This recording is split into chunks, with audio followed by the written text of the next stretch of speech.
அஸ்ஸலாமு அலைக்கும். அல்ஹம்துலில்லா. இன்ஷால்லா நம்ம இன்னைக்கு பார்க்க போகிற சப்மிட்டர்ஸ் பெர்ஸ்பெக்டிவ் ஆர்டிக்கலோட தலைப்பு act of submitting to God alone, கடவுளுக்கு மட்டும் கீழ்ப்படிதல் இல்லைன்னா அடிப்பணிதல் எனும் செயல். இது டிசம்பர் மாதம் 2003 வருடத்தோட வெளியீடு. பிஸ்மில்லாஹிர் ரஹ்மானிர் ரஹீம். சூரா 51 வசனம் 56. நான் மனிதர்களை மற்றும் ஜின்களையும் என்னை மட்டும் வழிபடுவதற்காகவே அன்றி படைக்கவில்லை அப்படின்னு எல்லாம் நம்மளுக்கு இந்த வசனத்தில் சொல்கிறாங்க. ஸோ இதை நம்ம சிம்பிளாக சொல்லணும் அப்படின்னா, நம்மளோட இந்த வாழ்க்கையில் நம்மளோட நிஜமான வேலை என்னது அப்படின்னு பார்த்தோன்னா, கடவுளை மட்டும் வணங்குறது மட்டும்தான் நம்மளோட நிஜமான வேலையே.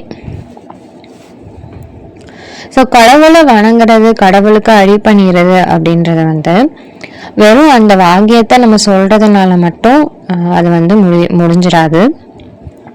ஸோ நம்ம அல்லாஹ் மீது நம்பிக்கை கொண்டு இதை சொன்னால் மட்டும் அது முடிஞ்சிடாது. அதுக்கு ஒன்றும் நிறைய விஷயங்கள் அல்லாஹ்வை வழிபடுறது, அல்லாஹ்வுக்கு அடிபணிதல் அப்படின்றது கீழே வருது.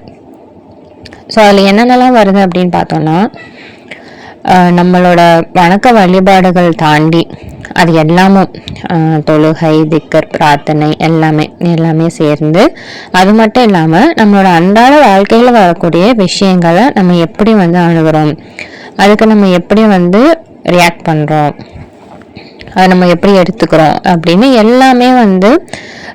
எல்லாமே ஒவ்வொரு விஷயமுமே நம்ம அல்லாஹ்வுக்கு அடிபணிதமா இல்லையா அப்படின்றத தான் காமிக்குது. ஸோ நம்ம சப்மிட்டர்ஸ்னு சொல்லக்கூடிய சப்மிட்டர்ஸ் என்ன பண்ணணும் அப்படின்னா, அல்லாஹ் சொல்லக்கூடிய கட்டளைகள் எல்லாத்தையுமே ஃபாலோ பண்ணி சொர்க்கத்துக்கு போகக்கூடிய வழியை தான் நம்ம தேடணும். ஸோ நம்மளோட முக்கியமான குறிக்கோள் என்னவா இருக்கணும் அப்படின்னா, அல்லாஹ்வுக்கு பிடித்தமான காரியங்களை செய்கிறது, அல்லாஹ்வை ப்ளீஸ் பண்ணுறது, சீக் டு ப்ளீஸ் காட். அதுதான் நம்மளோட நோக்கமாக இருக்கணும். நம்ம என்ன செஞ்சாலும் இது அல்லாஹ்வுக்கு பிடிக்குமா, அல்லாஹ்வுக்கு திருப்தியாக இருக்குமா அப்படின்றத நம்ம பார்க்கணும். ஸோ இது ஜூலை 1990 வருடம் சப்மிட்டர்ஸ் பெர்ஸ்பெக்டிவ்ல சீக் டு ப்ளீஸ் காட் அப்படின்ற தலைப்பில் வெளியான ஆர்டிக்கல் ரொம்ப அழகாக இதை பற்றி இன்னும் நல்லா விவரமாக சொல்லியிருக்கு அப்படின்னு சொல்கிறாங்க. ஸோ நம்மளோட இந்த வாழ்க்கையில் நம்ம செய்யக்கூடிய ஒவ்வொரு விஷயங்களையும், நம்மளோட செயல்கள் எல்லாமே அல்லாஹ்வோட அங்கீகாரத்தை பெறக்கூடியதாக தான் இருக்கணும் அப்படின்னு சொல்கிறாங்க.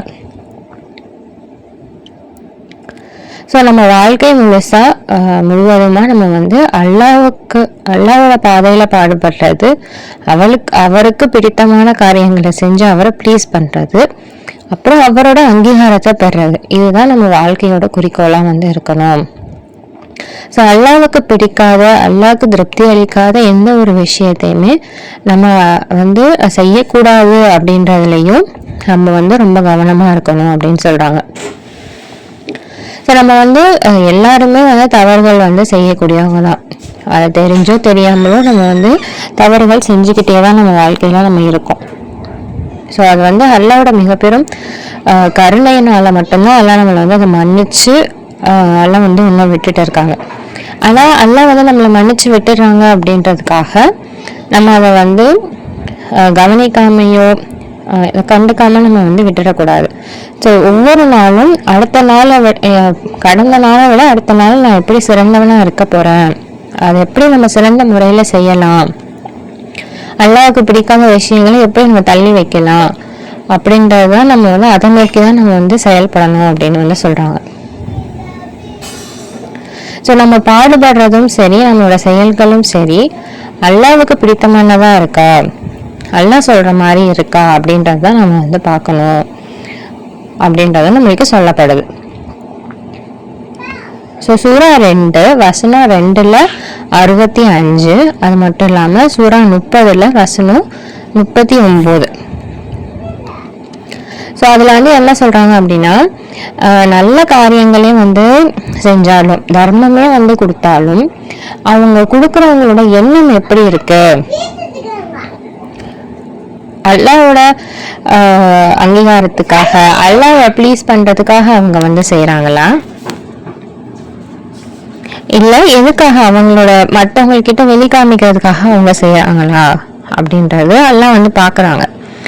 ஸோ வந்து அவங்க வெளியே வந்து நல்ல காரியம் செஞ்சாலும் சரி, அதுல வந்து எல்லாம் வந்து திருப்தி அடைகிறது வந்து கிடையாது. ஸோ அவங்களோட எண்ணங்கள் வந்து சரியான பாதையில இருக்கணும் அப்படின்றது இங்க ரொம்ப முக்கியமான ஒன்றா வந்து இருக்கு. ஸோ அல்லாஹ்வோட அங்கீகாரத்தை தேடுறது அடையிறது அப்படின்றதோட முக்கியத்துவத்தை நம்மளுக்கு வந்து சூரா 5 வசனம் 2 மற்றும் 16, அது மட்டும் இல்லாமல் சூரா 48 வசனம் 29 நம்மளுக்கு வந்து சொல்லியிருக்காங்க. அது மட்டும் இல்லாமல் சூரா 9 வசனம் 72 ஸோ நம்ம சொர்க்கத்தை அடையணும் அப்படின்னா நம்மளுக்கு தேவையான 2 விஷயம் என்னது அப்படின்னா அல்லாஹ்வோட அங்கீகாரம். அது அல்லாஹ்வோட அங்கீகாரமும் அல்லாஹ்வுடைய அருட்கொடையும் தான் நம்மளுக்கு வந்து பிளெஸ்ஸிங் தான் நம்மளுக்கு வந்து வேணும் அப்படின்னு வந்து சொல்றாங்க. ஸோ இது 2 இருந்துச்சு அப்படின்னு சொன்னா நம்ம வந்து சொர்க்கத்தை அடைஞ்சிடலாம். சூரா 38 வசனம் 21 26 அதில் வந்து டேவிடை பற்றின ஒரு இன்சிடென்ட்டை, ஒரு சம்பவத்தை அதெல்லாம் நம்மளுக்கு சொல்றாங்க குரான்ல. ஸோ இந்த வசனங்கள்ல நம்மளோட சொந்த கருத்துக்கள் வந்து நம்மளோட செயல்களை வழிதவறி செய்ய வந்து விட்டுறக்கூடாது, நம்மளோட செயல்களை வந்து மாற்றிடக்கூடாது அப்படின்றதோட முக்கியத்துவத்தை நம்மளுக்கு வந்து சொல்கிறாங்க. அது மட்டும் இல்லாமல் கடவுள் வந்து அதை விட முக்கியமாகவும் இதில் வந்து ஒன்று நம்மளுக்கு சொல்லித்தராங்க. அதாவது நம்மளுக்கு அது பார்க்க வந்து ரொம்ப தெளிவாக வந்து தெரிஞ்சாலும் இதான் நடந்திருக்கும் அப்படின்ற மாதிரி நம்ம வந்து அல்லாஹ் மீது நம்ம வந்து கவனத்தோடு இருக்கணும். அது மட்டும் இல்லாமல் நம்ம அல்லாஹ்வோட அங்கீகாரத்தை பெறுறதுக்கு நம்ம எப்போவுமே பாடுபட்டுக்கிட்டே இருக்கணும், அதில் வந்து நம்ம தனி கவனம் செலுத்தணும் அப்படின்னு வந்து சொல்கிறாங்க. ஸோ அல்லாஹ்வுக்கு வந்து அல்லாஹ்வுக்கு பிடிக்காத எதையுமே செஞ்சிடக்கூடாது அப்படின்றதுக்கு வந்து டேவிட் வந்து அதில் ரொம்ப கவனமாக இருக்காரு. அவருக்கு வந்து அவர் அதில் அதிகபட்ச அக்கறை வந்து அவர் வந்து எடுத்துக்கிறாரு.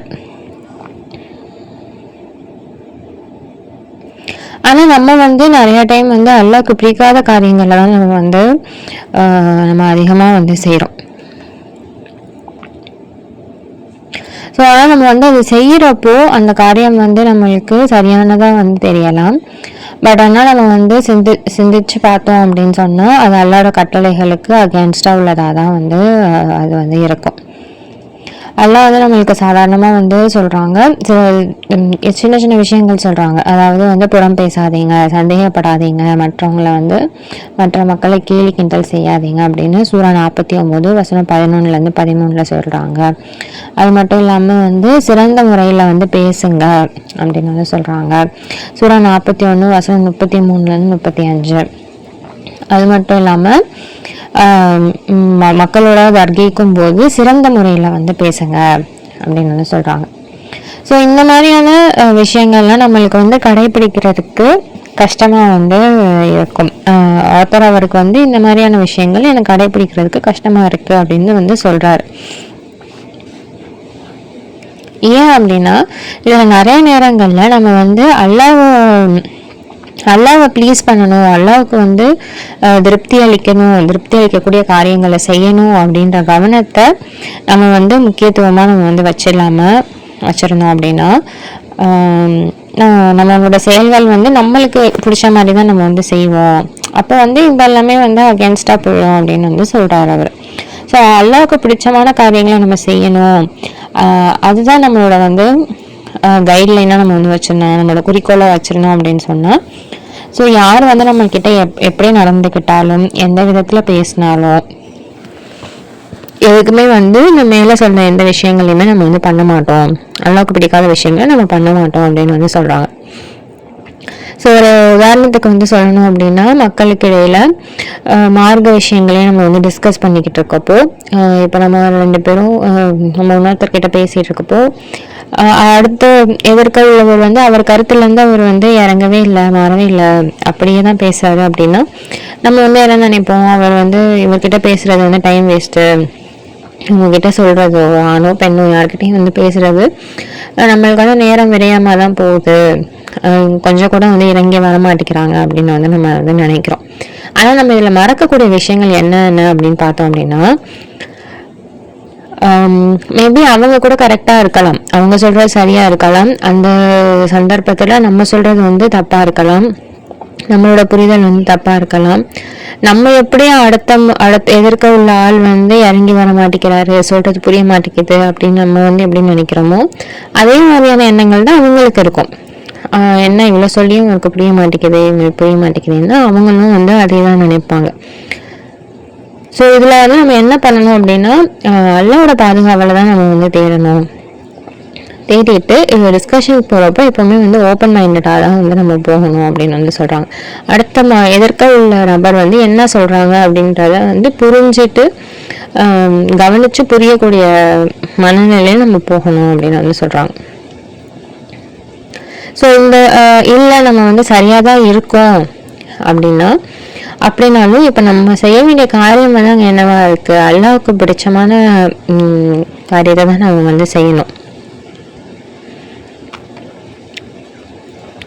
ஸோ அப்படி அல்லாவுக்கு பிடிச்சமான காரியத்தை நம்ம வந்து அங்கே செஞ்சுட்டு இருக்கோம், அதாவது மற்ற மக்கள்கிட்ட நம்ம அல்லாவோட வார்த்தையை தான் நம்ம எடுத்து வைக்கிறோம் அப்படின்றப்போ அங்கே எந்த நேரமும் வந்து வீணாகலை.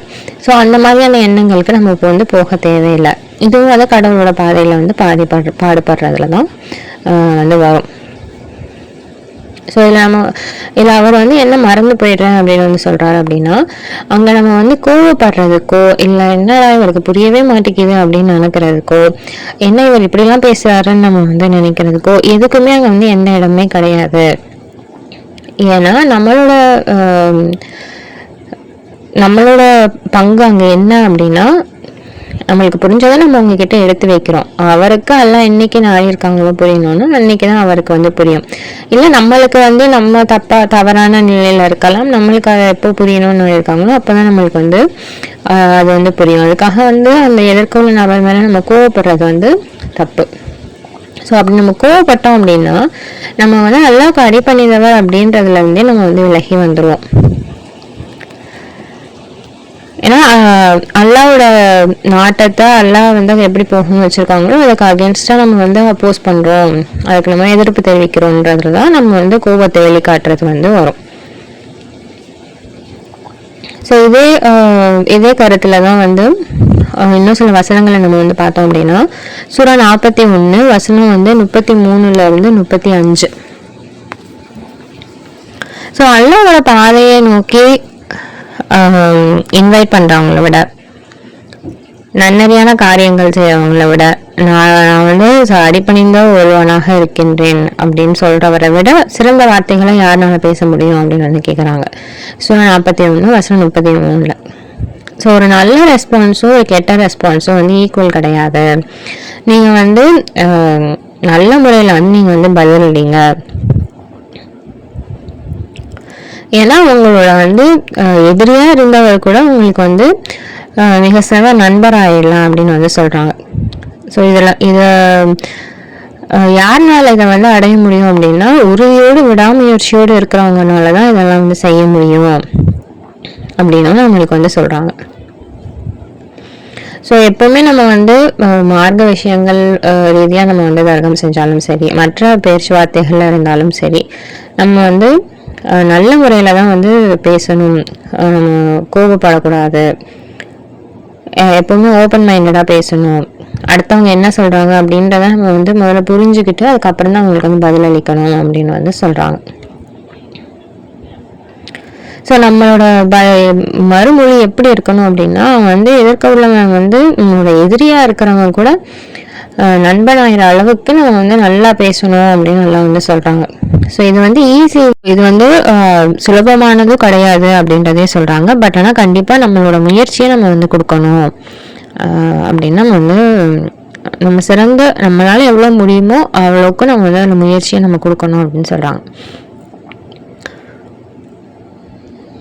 ஸோ இதே மாதிரி மற்ற குரான் சம்மந்தப்பட்ட விஷயங்கள் நம்ம வந்து பேசிகிட்டு இருக்கப்போ சில டைம் வந்து நம்மளுமே வந்து அதை ஏற்க மாட்டோம். நம்மளுக்கு என்ன புரிதல் அப்போ வந்து இருக்கோ அதில் தான் நம்மளும் வந்து நிற்போம். ஸோ மற்ற மக்களை வந்து எதிர்க்க உள்ளவரை நம்ம வந்து எந்த இதுவுமே எடுக்கக்கூடாது அப்படின்னு சொல்கிறாங்க.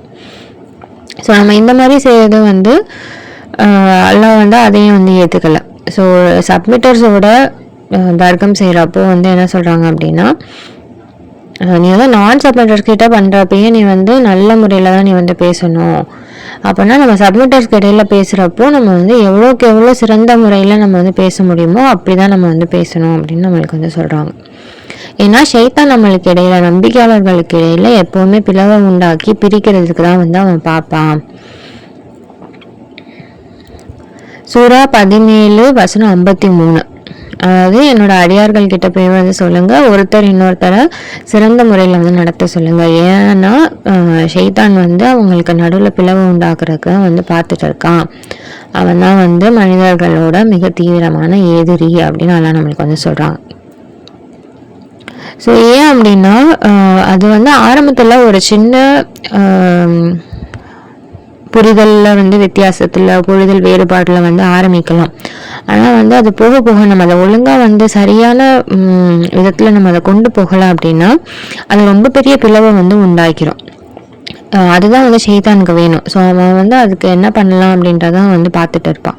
ஸோ நம்ம வந்து தனித்தனியாக பிரிஞ்சு போயிட்டோம் அப்படின்னு சொன்னால் அவனுக்கு இன்னும் வந்து நம்மளை வந்து சொல்லி மாற்றுறதுக்கு ரொம்ப ஈஸியான ஒரு இதாக நம்ம வந்து ஆயிடும்.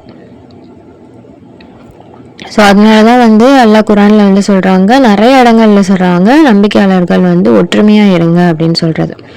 ஸோ ஒற்றுமையாக இருங்க அப்படின்றது ஒரு கட்டளையாகவும் வந்து இருக்குது. சூரா 59 வசனம் 10 பார்த்தோம் அப்படின்னா ஆமாம் ஒற்றுமையாக இருங்க அப்படின்னு வந்து சொல்கிறாங்க. ஸோ எந்த சப்மிட்டர்ஸ்க்கு மேலேயும் நம்ம எந்த வெறுப்புணர்வையும் நம்ம வந்து காமிக்கக்கூடாது. நம்ம எல்லாருமே ஒரு பெரிய குடும்பத்தோட அங்கத்தினர்கள் அப்படின்னு சொல்றாங்க. இது வந்து கடவுளோட திட்டமா இருக்கு, அவரோட அழகிய வடிவமைப்பா இருக்கு, அவரோட ஞானத்துல இருந்து எல்லாம் நம்மளுக்கு சொல்றாங்க அப்படின்னு சொல்றாங்க. ஏன்னா நம்ம வந்து தனித்தனியாக நம்ம பார்த்தோம் அப்படின்னா நம்ம அவ்வளோ உறுதியாக நம்மளால வந்து இருக்க முடியாது, நம்ம இருக்க மாட்டோம். ஸோ அதனால தான் வந்து எல்லாம் நம்மளுக்கு வந்து நம்மளோட சகோதரர்களை கொடுத்து சகோதரிகளை கொடுத்து நம்பிக்கையாளர்கள் இன்னும் நிறைய பேர் நம்மளுக்கு வந்து கொடுத்து நம்மளை இன்னொருத்தரை வந்து வலுப்படுத்துகிறாங்க. ஸோ அதனால தான் அதெல்லாம் நம்மளை வந்து ஒற்றுமையாக இருங்க அப்படின்னு வந்து சொல்கிறாங்க. ஸோ நம்ம ஒற்றுமையாக இருக்கும்போது அடிபணிதல் வந்து ரொம்ப ஈஸியாகவும் நம்மளுக்கு வந்து ஆகுது. சூரா 9:71 சொல்றாங்க, நம்பிக்கை கொண்ட ஆண்கள் மற்றும் பெண்கள் ஒருத்தர் இன்னொருத்தரோட கூட்டாளிகள் அப்படின்னு வந்து சொல்றாங்க. ஸோ அவங்க வந்து ஒருத்தர் இன்னொருத்தரோட கன்சல்ட் பண்ணணும், கலந்துரையாடல் செய்யணும் அப்படின்னு சொல்றாங்க. சூரா 42:38. ஸோ நம்பிக்கையாளர்களோட இருங்க. ஏன் அப்படின்னா இப்போ ஒரு நம்பிக்கையாளர் வந்து நம்மளுக்கு வந்து நினைவூட்டலாம், நம்ம ஏதாவது தப்பு செய்ய போயிடுறோம், கவனிக்காமல் நம்ம எதுவும் செய்ய போகிறோம் அப்படின்றப்போ அவர் நம்பிக்கையாளராக இருக்கிற பட்சத்தில் குரானோட வழிகாட்டல அவர் நம்மளுக்கு வழிகாட்டலாம். ஸோ சூரா 18:28 இரவும் பகலும் உங்களை கடவுளை வந்து வணங்குறவங்க கூட நீங்க வந்து போய் இருங்க, உங்களை வந்து நீங்க நிர்பந்திச்சுக்கோங்க அப்படின்னு வந்து சொல்றாங்க. அவங்க கிட்ட இருந்து உங்களோட கண்களை இந்த உலக பொருட்களை தேடி அவங்க கிட்ட இருந்து உங்க கண்களை திருப்பிடாதீங்க அப்படின்னு வந்து சொல்றாங்க. ஸோ ஃப்ரைடே ஜும்மா ப்ரேயர் கூட நம்ம ஒருத்தர் இன்னொருத்தர்கிட்ட இருந்து நிறைய விஷயங்களை கற்றுக்கிறதுக்கு ஒரு சந்தர்ப்பமாக வந்து அமையுது. ஸோ அப்போ நம்ம எல்லாருமே வந்து ஒன்று கூடுறப்போ நம்ம எல்லார்கிட்டையும் வந்து நல்ல முறையில் தான் வந்து பேசணும் அப்படின்னு வந்து சொல்கிறாங்க. ஸோ இது வந்து நம்ம ஆன்மாவோட வளர்ச்சிக்கும் நம்ம இன்னும் அதிகமாக சப்மிஷனில் நிறைய ட்ராவல் பண்ணுறதுக்கும் நம்மளுக்கு வந்து ஹெல்ப் பண்ணும். ஏன்னா நம்ம வாழ்க்கையோட கோலே என்ன, லட்சியம் என்ன அப்படின்னா நம்ம வந்து அல்லாவுக்கு அடிபணிஞ்சு அவருக்கு பிடித்தமான காரியங்களை செஞ்சு அவரோட அங்கீகாரத்தை வாங்குறது மட்டும்தான் நம்மளோட வாழ்க்கையோட குறிக்கோளாக இருக்கணும். அதுதான் நம்மளோட வாழ்க்கையோட நோக்கமும். சூரா 2:112. ஸோ யார் நம்பிக்கை கொண்டு நன்னெறியான வாழ்க்கையை வந்து நடத்துகிறாங்களோ அவங்களுக்கு வந்து இங்கே பயப்படுறதுக்கு எதுவுமே கிடையாது, அவர்கள் துக்கப்படவும் மாட்டார்கள் அப்படின்னு வந்து சொல்கிறாங்க. ஸோ இந்த மக்கள் வந்து முழுசாக கடவுளுக்கு அடிபணிந்த மக்கள். அல்ஹம்துலில்லாஹ். இந்த ஆர்டிக்கிளோட ஆத்தர் பேர் வந்து ஃபாயிஸ் சி.